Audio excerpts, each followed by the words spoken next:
Hi everybody, this is Joe Salg. I am here today at the Cyndi Lauper Museum, and one of the group members of the Cyndi Lauper Museum group asked us to do a video on our dinner with Cyndi. So that's what we're going to talk about today. And it's a long story. I will try to shorten it. What it started with was Omaze.com was doing a contest. They do contests with charities, specifically celebrities who are raising money for their charity. So Cyndi Lauper is doing a charity back in 2016 for True Colors United. And at the time it was called the True Colors Fund. And she was donating various things to help raise money for True Colors Fund. So if you spent maybe $50 on the charity, you might get a pin. And if you spend $100 on the charity, you get a t-shirt. And I think if it was $250, then you get a piece of sheet music signed by Cyndi. And the more money you donate to the charity, the more entries you get into the contest and the better the prizes are. So the first outfit that she auctioned off that I wasn't even interested in was the suit from the Celebrity Apprentice for $2,500. And I did not need to spend $2,500 on a suit. And then once that went, then this blue dress from Bring It to the Brink went up. And the minute I saw it, I said, I don't care how much it is. How much is it? I'm getting it. Okay, $2,500. All the outfits were $2,500, which at the time I really, really had a hard time giving up. But I didn't even care about the contest at that point. I wanted this dress. It's iconic to me. It is my second favorite album by Cyndi after She's So Unusual. So I scooped it up. I was nervous. I wasn't sure I got it, but it looked like the transaction went through and I was broke. But I knew that I had this dress and I was super excited. So didn't really think much more about the contest until I got an email saying, hey, Joe, you have been entered into a group of people who are being considered for the winner. And I got very nervous because that required I have to go through an interview. Well, we set up the interview and it was going to be kind of like a Zoom or FaceTime interview. So I got David to hold the camera and I gave the girl a tour of the museum at that point, which was not nearly as extensive as it is now. This was in 2016, so I didn't have all the outfits I have now. But I gave her a tour, told her a little bit about why I was a big Cyndi fan and for how long, etc. And at the end of the interview, she said, surprise, you were the winner all along. I just wanted to interview and make sure that you were appropriate for this contest.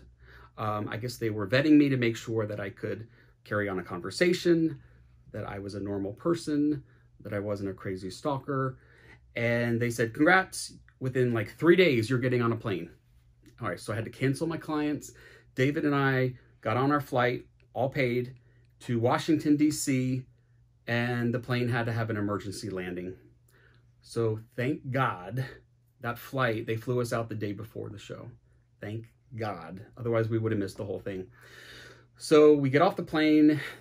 Hours later, we get on a new plane. We get to D.C. in this beautiful hotel. And the next day, Gregory Lewis, who's the CEO or president of True Colors United, came to our hotel, picked us up, took us in a taxi to the venue, and the venue is Wolf Trap, beautiful, beautiful arena. And he kind of gave us a tour, introduced us to some people, kind of left us hanging backstage for a while. And as the anticipation's building and watching VIP people walk by who I recognized, finally they said, we're ready for sound check. So they bring David and I out for sound check. Gregory's accompanying, that's hard to say, us. And he was very, very nice, answered all my questions, which I had so many. And Cyndi waved at us and we knew that, okay, we're going to see here in a little bit. So we go backstage, we're hanging out, and we are ushered into the cafeteria. This was not glamorous.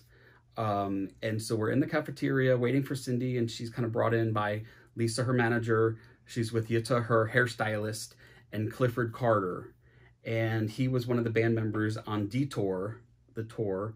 David, what instrument did he play? Do you remember? The keyboard. keyboard. He was so nice. Because Steve wasn't there. No, that's right. Steve Yeah, was not so on he that took tour. Steve's place. So Lisa, Jutta, and Clifford were incredibly sweet. They just sat there quietly because they didn't want to kind of, I guess, step on toes. Like, meaning they didn't want to take any time away that I had with Cyndi. And I really appreciated that. And occasionally they just broke in with a follow-up question. But Lisa and David kind of kept me on track because I was a total wreck. So nervous. Cyndi was not dressed up. Of course, she, you know, had a hat on and she had her glasses. And at first, I think she was kind of nervous. Like, you know, I know you, Joe, but I don't know much about you. So she finally warmed up and took off her glasses. And we had a really good talk for about 45 minutes before she, you know, had to go. And we talked a little bit about why I fell in love with her as a performer, as a character. We talked about me growing up as a gay teen and how I ended up becoming an LGBT therapist and how that's kind of co-aligned with what they're doing with the LGBT youth. So we talked about her charity and her involvement in that and what they're doing. We talked briefly about politics, and I will note that it was interesting that we all had the buffet, but Cyndi had a unique special dinner. And again, I know she's always on some sort of diet. So she had something different than us. And we all had we'll say the buffet, and it was okay. And so we were comparing notes on our meals. Anyway, she was so gracious. And then she ended up signing maybe 5 things. So something that's really special for me is that she signed this here.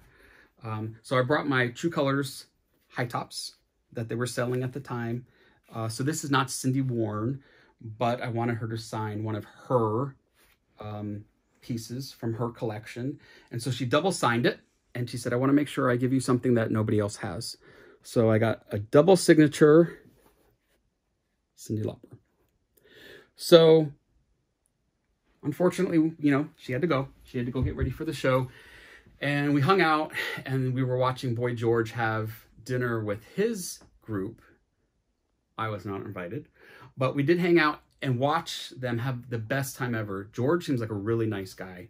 They were yucking it up. He was really cool and laid back with his team. It seems like it's a lot of fun to work for Boy George. So I didn't want to approach him because I knew at some point I'd get to meet him. And then we were seated for the show, sat through the show. Boy George opened up. Cyndi came out and sang, I think, 1 or 2 songs with him. And then eventually Cyndi came on, and I loved Detour, the tour. I think it's a great album. So anyway, towards the end of the show, we get a text from Gregory saying, meet me here. And there were like 2 songs left. So we meet him and we're brought backstage, and we got to watch the end of the show from backstage with him.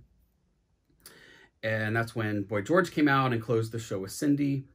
They came off the stage, and now George signed his, well, it's not his, but he gave me his signature on the other high top.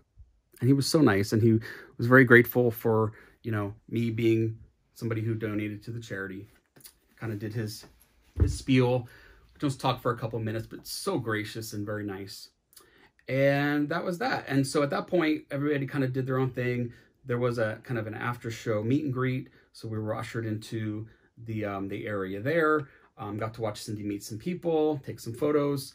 So my photo, which is here, my photo was Cyndi and Boy George, and of course David's there.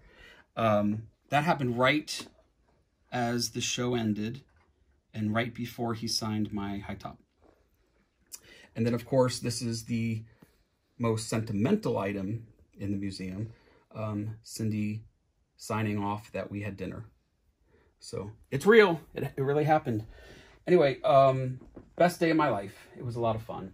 What am I forgetting? Did I leave anything out? I think that's about it. What was your impression? Of just, you know, being able to eat dinner with Cyndi Lauper. Most people don't get to do that. I was just making sure that you didn't go off on some tangent and say something you weren't supposed to. Which I can do.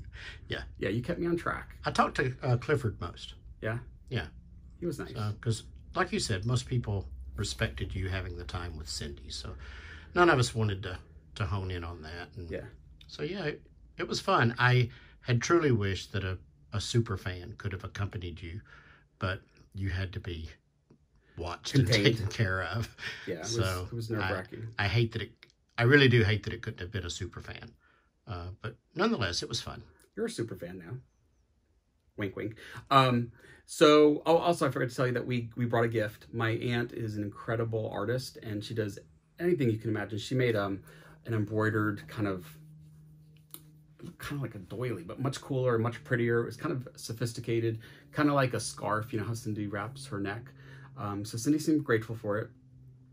And David, you got her like Starry Night socks. Remember that? I don't even remember that. Yeah, you got some socks for her. We saw Oh, those. yeah. Like, I do remember that. I want to get those for Cyndi. I do remember that. So, Starry Night socks. And I think that's the gist of it. So it was a long day. And we're at the end of our talk. So have a good night, guys. Bye.